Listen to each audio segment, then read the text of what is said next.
Yan. Katamis din siya. Okay. Yan siya.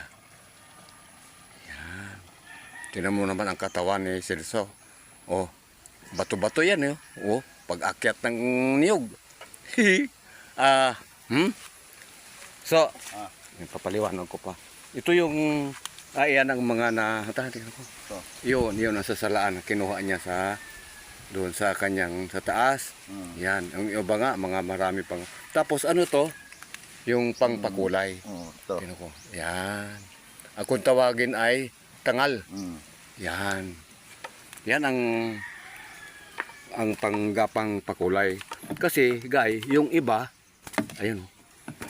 Aba, marami na, oh. Marami ng laman. Maraming lalaman. Dati ito, napupuno, no? Puno yan. Puno ito kung pagpalakasan, no? Yan.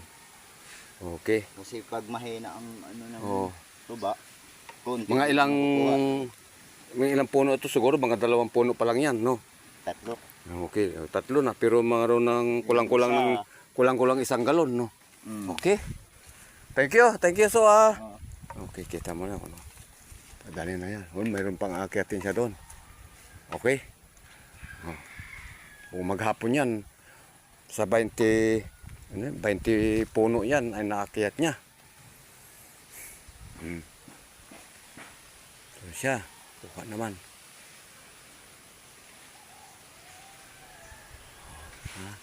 Yan siya. Ingat, ingat ha.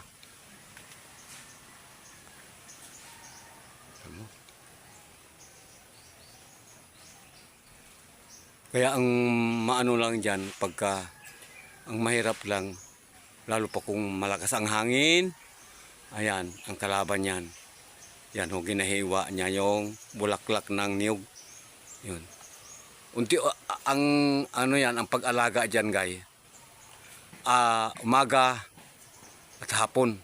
Yan. Ang akyat niyan, 2 sa isang araw, guys. Sa isang araw,